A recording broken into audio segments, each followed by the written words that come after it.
할렐루야. 우리 곁에 계신 분에게 축복합시다. 말씀이 축복입니다. 네, 지난 시간 제가 지난 주일날 그랬죠. 집에 소 4마리만 키우라고 그랬죠. 올소, 맞소, 젖소, 고맙소 4마리만. 그래가지고 제가 이 설교를 오늘 이제 라디오에 나왔거든요. 그러니까 전해교회 성도님이 카톡이 와서 목사님 하나가 더 있어요 하면서 카톡이 왔어요. 그 뭐가 있어요? 내가 죽었어. 내가 죽었어. 참 귀한 도전인 것 같습니다. 참 오늘 귀한 은혜가 말씀 가운데 여러분 가운데 있기를 간절히 바랍니다. 우리 가슴의 프로젝트 이제 9번째 언약을 재확인하는 하나님에 대해서 이제 이삭 이야기를 하고 마지막에 야곱 이야기까지 이어지는 오늘 본문의 내용입니다. 언약을 성취하시는 하나님이심을 믿으십니까? 우리는 그 언약을 신뢰하는 하나님의 백성임을 믿으십니까? 아멘. 우리 그 언약 속에 있습니다. 신약과 구약 또 우리에게 주어진 하나님의 말씀, 여전히 이 책 안에 들어가 있는 신약과 구약의 언약이지만 이 언약은 살아서 역사하셔서 운동력이 있고 좌우의 날선 검보다 찔러 쪼개서 여러분의 영혼을 살리고 우리의 가정을 살리고 교회를 살리고 세상을 변화시킬 줄 믿으시기를 축복합니다. 하나님의 언약은 아브라함과 이삭과 야곱에게 주셨던 그 언약, 그리고 예수 그리스도께서 십자가의 죽으심으로 성취하신 그 언약은 여전히 우리에게도 유효하고 여전히 우리에게도 그 실효성이 여전히 존재하고 있음을 믿습니다. 우리는 하나님의 언약입니다. 우리는 비록 부족하지만 하나님은 완전하시고 우리는 때로 넘어지지만 주님은 그 언약의 힘으로 우리를 일으키시고 그래서 주님께서 우리와 함께 하심으로 우리는 언약의 백성입니다. 한번 따라할까요? 우리는 언약의 백성입니다. 그래서 그 언약을 믿고 우리는 한 걸음 한 걸음 아브라함과 같이 이삭과 같이 야곱과 같이 요셉과 같이 믿음의 사람들과 같이 그렇게 언약을 믿고 살아갑니다.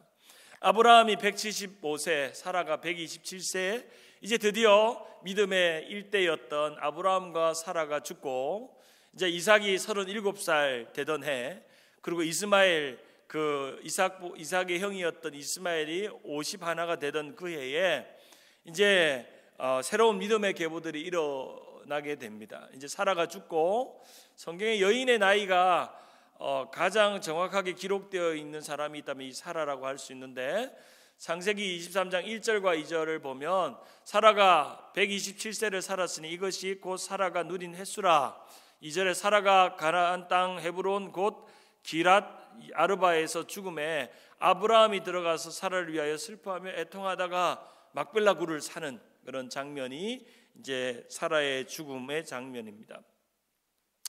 이 사라의 죽음의 장면이 창세기 23장에 등장하는데 우리가 좀 주목할 것은 이 사라의 무덤을 사는 장면 속에서 이 아브라함이 어떤 고백을 하느냐. 이때가 아브라함이 가나안으로 이민의 여정을 시작하고 정착한 지가 60년이 지났을 때인데 그때도 여전히 그의 마음 안에는 나그네 같은 마음이 있었다는 거예요. 23장 4절에 보면 나는 당신들 중에 나그네요 거류한 자이니 당신들 중에서 내게 매장할 소유지를 주어 내가 나의 죽은 자를 내 앞에서 내어다가 장사하게 하시오라고 하면서 아내의 묘지를 삽니다. 결국에는 그 묘지에 자신도 묻히게 되는 그런 결과를 낳지만 자기는 가나안 땅에 이민 와서 60년 사는 동안 이민자의 선배, 그렇죠? 오늘 우리가 이민자로서 가장 아브라함을 잘 이해할 수 있는 사람들이잖아요. 우리는 본토 친척 아비집을 떠나왔고 어떤 이들은 이민 30년, 어떤 이들은 이민 40년,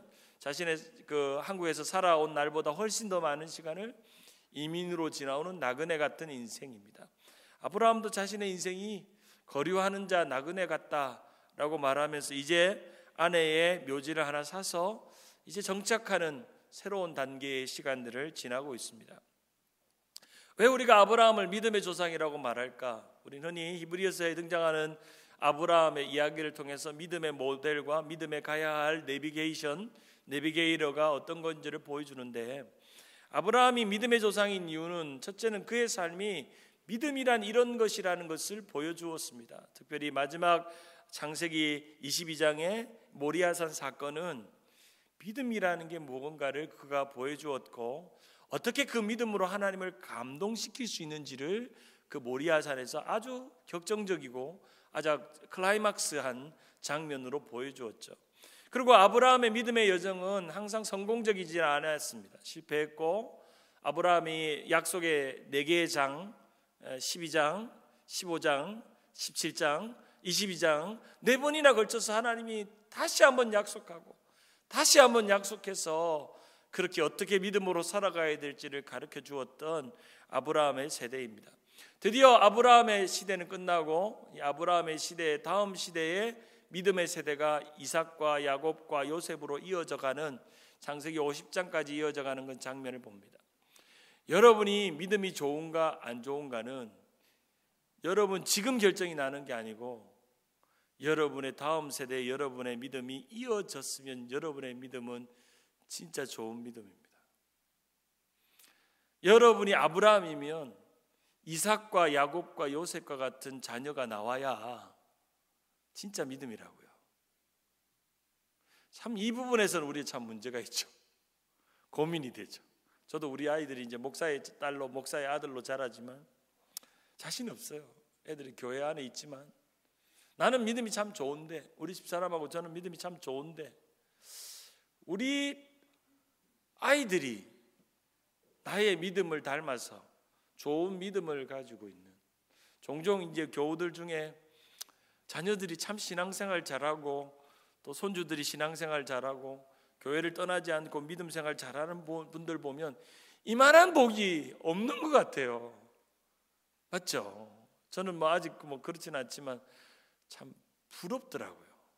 부러워요. 이만한 복이 없다. 믿음 안에서 가정이 할아버지와 또 손자와 아들과 손자의 이어 대대손손까지 그 믿음의 계보가 끊어지지 않고 이어지고 있다는 거. 그렇죠? 사랑하는 여러분, 여러분의 가정에 그런 믿음의 계보가 계속 이삭과 야곱과 요셉까지 이어지기를 축복합니다. 우리 흔히 뭐 목사님들이 축복할 때 믿음의 명문 가문 뭐 이렇게 명문 가문 하는데 믿음의 명문 가문이 별것 아니에요. 아이들이 신앙 안에 있으면 믿음의 명문 가문이 그게 가장 큰 축복이에요. 세상적으로 아이들이 뭐 성공하거나 대박 나거나 하는 일마다 뭐 수천억 연봉을 받거나 뭐 큰 대기업에 뭐 이렇게 하는 것보다 너 지난주 교회 갔니? 엄마 교회 갔어. 이번 주에 교회 가서 얼마나 큰 은혜가 있었는지. 너 지난주 교회에서 뭐 했어? 어린아이부터 봉사하고 섬기고 엄마가 하듯이 11조하고 그렇게 섬겨. 어쩌면 부모보다 훨씬 더 자녀들이 하나님 더 잘 섬기고 예배 잘하고 교회 봉사 잘하면 그것만큼 복이 어디 있겠어요? 그렇죠? 그것만큼 복이 어디 있겠어요? 이제 이삭의 결혼을 시킵니다. 이제 데라의 자손 이후에 아브라함과 나홀과 하란 그리고 아브라함의 자손 이삭과 야곱과 에서 나홀의 자손에서 라반과 리브가가 나오죠. 리브가가 이제 나홀의 자손이죠. 하란에서 이제 하란의 자녀들 이렇게 이제 롯이 등장하는 거기에 이렇게 데라의 자손의 그런 계보입니다. 믿음의 첫 우선 이제 이삭의 이야기가 오늘 창세기 25장부터 28장까지 등장하고 25장 바로 앞에 리브가를 순적하게 만나는 우물가의 여인을 만나는 이 리브가를 만나는 과정이 참 순적했다는 겁니다. 그런데 실제로 이 아브람이나 사라가 죽을 즈음에 이삭의 나이가 37. 제가 이제 많은 학자들이 그가 모리아산에 아들을 데리고 갈 때 그의 나이가 37쯤 된다 그랬죠. 37. 그렇죠? 그 당시에 결혼을 좀 일찍 시켰거든요. 노총각이에요, 노총각. 이삭 37. 이완경 전도사님 몇 살이에요? 이삭보다 조금 나이가 많나? 모르겠네. 어쨌든 뭐 학자들의 의견으로 한 40쯤 결혼했다 이렇게 생각이 노총각이 결혼을 했으니까 부모가요. 이 아브라함의 입장을 한번 생각해 보세요.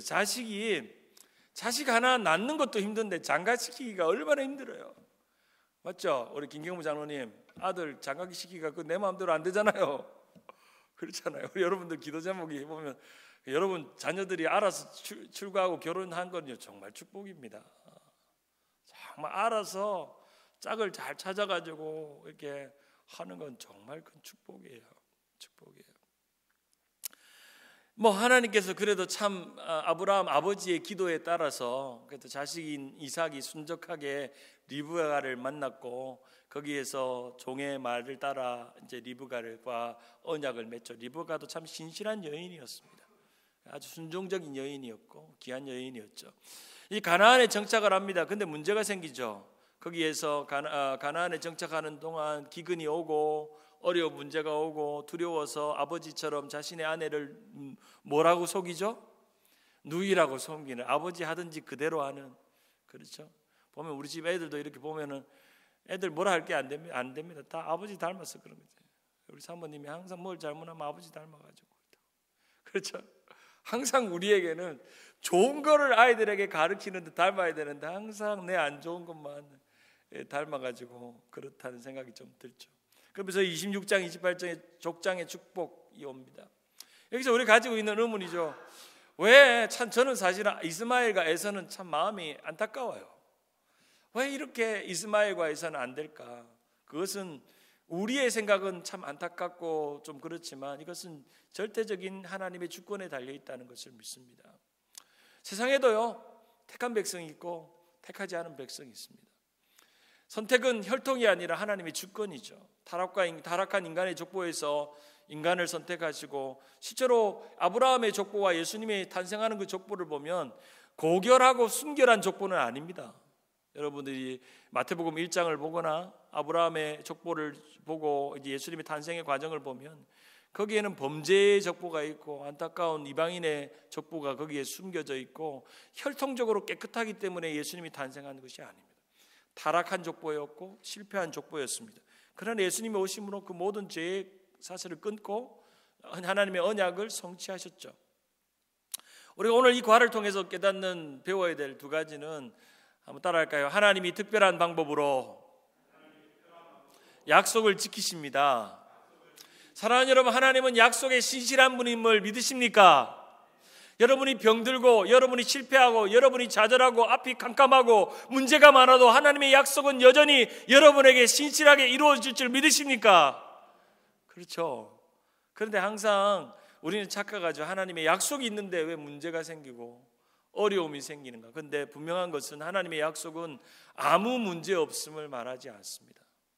여기서 이삭에게나 아브라함에게 주어진 문제는 아기를 갖지 못하는 문제였죠. 그리고 기근이 있었죠.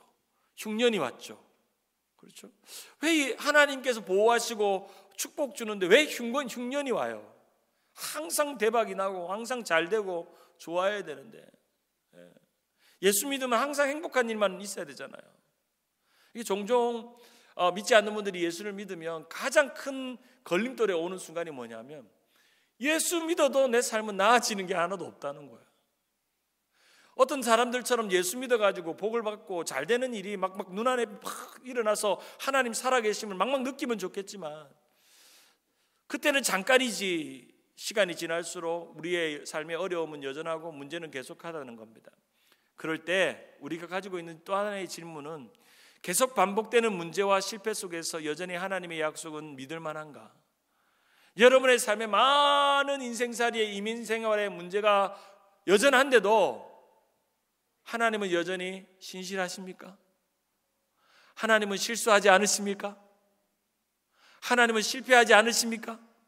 여러분의 인생에, 여러분의 가정에 그 믿음을 끊임없이 씨름하는 겁니다. 만약에 이삭이 태어나가지고 결혼도 잘하고 말이지 아기도 금방 숭숭숭숭 10명 12명씩 막 낳고 그러면 야 하나님의 약속이 이루어지는구나. 야 하나님의 약속이 그렇게 우리 아버지가 이렇게 나를 갖기를 어렵게 하더니 모리아산에서 그렇게 내가 아버지 따라가가지고 순종했더니 이제 우리 아이 뭐 하는 일마다 막 잘 되고 말이지. 하는 일마다 막 아기도 잘 낳고 말이지. 막 좋은 일들이 막 일어나가지고 막 존경받고. 이삭의 인생이 그랬습니까? 이삭의 인생은요 우물 파는 인생이에요. 우물 파는 내 우물 하나도 없어가지고 흉년에 만나서 그 우물 파다가 욕본 인생이. 그런데 그래도 하나님께 그 인생 버리지 않고 기가 막힌 우물을 터뜨리게 하셨어요. 그건 하나님의 방법입니다. 그렇죠? 하나님이 하려고 마음을 먹으면 못할 일이 없으십니다. 중요한 건 그 일을, 그 축복을 주실 만한 여러분의 믿음, 여러분의 약속을 신뢰하는 그 믿음이 있기를 원하시는 것이죠. 아브라함이나 이삭이나 야곱이나 다 그 집안이 다 집구석이 다 거짓말하는 집구석이죠. 이 집안이 날마다 거짓말하는 거예요. 그런데 하나님은 거짓말하지 않으십니다. 이 아브라함과 이삭과 야곱의 하나님은 거짓말하지 않으시는데, 이 야곱과 이삭과 아브라함은 하나님께 거짓말했어도 하나님은 불쌍히 여기시고 그 약속이 거짓말이 아닌 것을 이삭의 인생을 통해, 그리고 야곱의 인생을 통해, 그리고 고난과 지질이 고난 속에 있었던 요셉의 인생을 통해서 마지막에 보여주십니다. 이삭의 인생 보면요, 이 리브가를 만나죠. 족장시대의 가장 큰 불행은요, 세 가지입니다. 땅이 없는 겁니다. 두 번째는 자식이 없는 거예요. 자식이 없다는 것은 미래가 없다는 뜻입니다.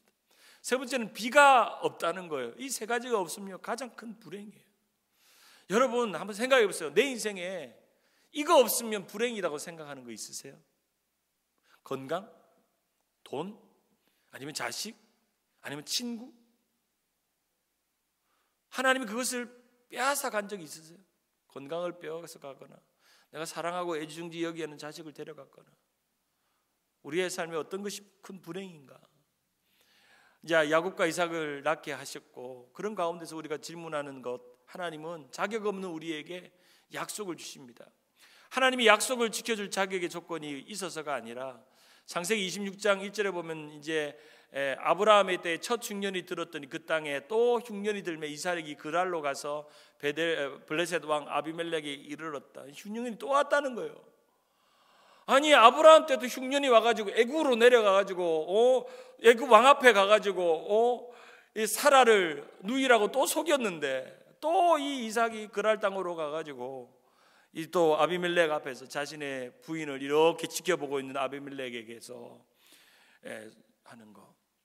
여러분, 우리의 인생에 흉년이 들면 여러분은 어떻게 반응하고 살고 계십니까? 우리가 이 흉년하면 생각나는 사람 있잖아요. 지난번 커피 부러 갈 때 누굽니까? 루시. 인생의 흉년을 만나죠. 하나님이 이 고난을 언제까지 견디게 하실지, 도대체 내가 왜 이런 일들을 당해야 되는지, 약속과 현실 속에서 항상 우리는 살죠.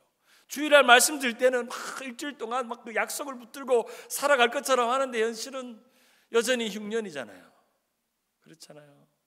가나안에 있어야 될지 애굽으로 쫓아가야 될지, 날마다 우리는 그런 고민하잖아요.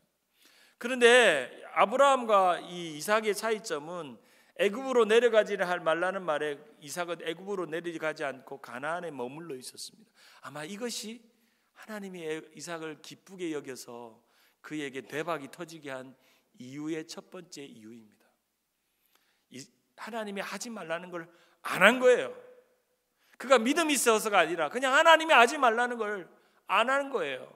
있어야 될 자리에 있는 거예요. 끝까지. 여기서 내 인생이 끝나도, 내 인생이 불행하게 성공적으로 이루어지지 않아도, 내가 있어야 될 곳은 가나안 땅이기에 그 약속만 의지하고 견디고 이겨내면 하나님께서 장차 생각지도 않은 일들을 이루어 가시더라는 겁니다. 그래서 창세기 26장 4절에 보면 바로 하늘의 별과 같이 번성케 하며 또 내 만민이 복이 되리라고 약속하시죠. 약속은 이미 아브라함에게 반복하여 주어진 약속이었고, 이제 그 약속이 이삭에게 계속 주어집니다. 우리가 이 약속하니까 깨닫는 게, 생각하고 질문하는 게 뭐냐면, 목사님, 하나님의 약속이 밥 먹여줍니까? 성경이 밥 먹여줘요? 여러분, 성경이 밥 먹여줍니까? 열심히 신앙생활 열심히 한다고 내 삶이 잘 풀려요? 그러면 얼마나 감사하겠어요. 밥으로 살아가는 인생 밥 없이 살 수 있을까요? 그런데 하나님은요, 사람이 떡으로 살 것이 아니라 하나님의 입에서 나오는 뭐로 산다고요? 말씀으로 산다고요. 그것이 이 세상 사람들과 우리가 살아가는 삶의 방식의 결정적인 차이입니다. 세상 사람들에게는 약속이라는 게 없어요. 오늘 먹고 사는, 입에 풀 붙이고 사는 그것으로 자신의 삶의 목적, 이유를 발견하지만, 우리는 이 세상의 목적이 그게 아니잖아요. 오직 하나님의 약속이 나에게 이루어지기를 원하는 것, 그게 우리의 소원입니다. 우리 한번 읽어볼까요? 인생의 흉년을 고난을 만나면. 시작. 인생의 흉년 고난을 만나면 그것을 해결하려고 하지 마십시오. 그것을 해석해 보십시오. 오직 주의 약속과 말씀으로. 아멘. 저는 오늘 이야기만 하고 싶습니다. 해결 안 돼요. 내가 당하는 이 흉년을 내 힘으로 어떻게 해결해요? 해결할 수 없어요. 내가 가지고 있는 이 삶의 어려움들. 그런데요, 어느 순간에 해석이 바뀌어요. 하나님의 말씀이 나를 일으키고 새롭게 하고 이끄는 거예요. 어제 우리 제자반 모임을 수요일마다 하는데 한 분이, 질문이 많은 분이 한 분 계셔. 그분이 이렇게 질문해요. 영생도 알고 구원도 알고 확신도 알고 죄사함도 아는데, 목사님 천국 가면 너무 지루할 것 같아요. 목사님 그렇게 생각하지 않아요? 나한테 그렇게 묻는 거예요. 천국 가면 너무 지루할 것 같아. 천국 가면. 그래서 집사님들 보고 이제 거기 있는 제자반 보고 설명을 하라는데 한 분이 그래요. 제가요 천국을 맛보는 순간이 있어요. 언제냐면요, 진짜 삶이 고단하고 지치고 어려운데 오늘날 예배당에 가서 찬양을 부르고 말씀을 듣는데 너무 말할 수 없는 근심이 다 떠나가고, 그게 자주는 아닌데 한 번씩 그런 때가 와요. 그러면 그때 어떤 느낌이 드냐면 이게 천국이다.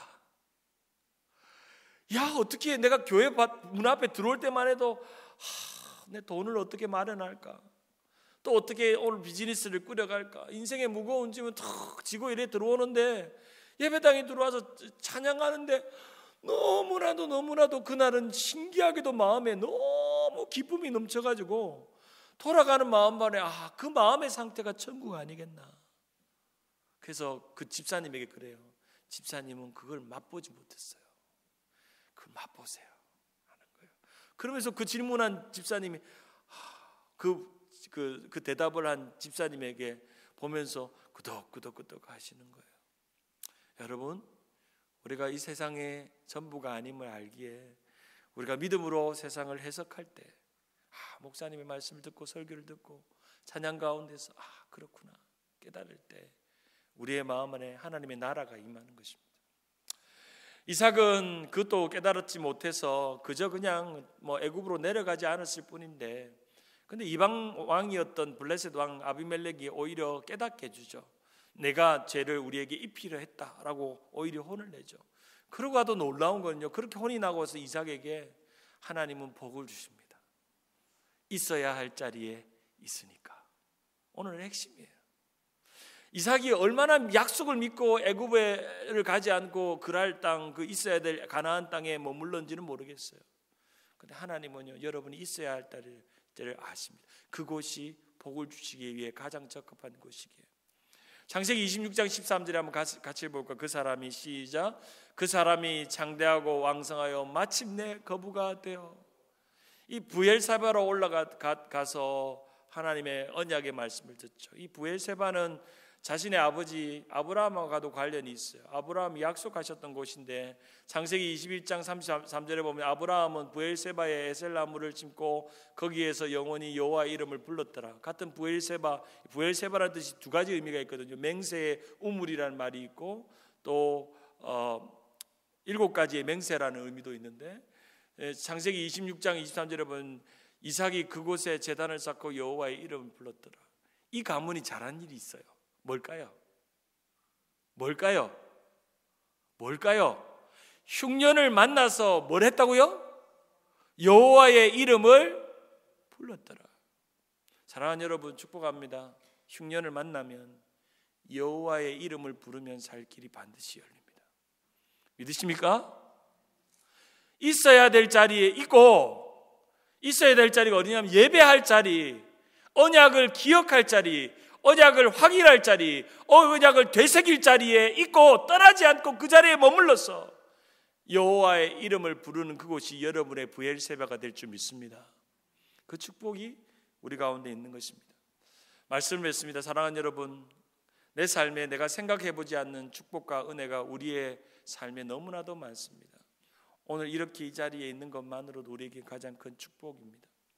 세 번째로 우리에게 주신 것은 하나님이 함께 하시는 것이 우리에게 가장 든든한 축복입니다. 그렇죠? 가장 큰 축복은 나는 비록 병들고 가진 것도 없고 항상 연약하지만 그래도 내 마음에는 누가 함께 하셔요? 하나님이 함께 하셔요. 아멘. 우리 옆에 분에게 축복합시다. 당신과 하나님이 함께 하십니다. 우리가 마치 어린아이처럼 믿음의 걸음마를 할 때 우리는 어린아이가 될수록 엄마의 손을 콕 붙들잖아요. 어린아이들 걸음마 할 때 보면 손가락 하나 가지고, 우리 임금만 자는 우리 주명이 걸음마 할 때 보세요. 이렇게 할아버지 손 잡고 막 손을 꽉 잡고 있잖아요. 우리는 믿음의 어린아이 걸음마처럼 오늘의 인생을 살아갈 때 주님 손 콕 붙들고, 어린아이들이요 이제 걷기 시작하고 자신감이 생기면요 손을 놓잖아요. 장성한 아이들은 놓겠지만 우리 주님의 손을 꼭 이 어린아이처럼 순수한 마음으로 그렇게 붙들고 살아가는 모두가 되기를 바랍니다.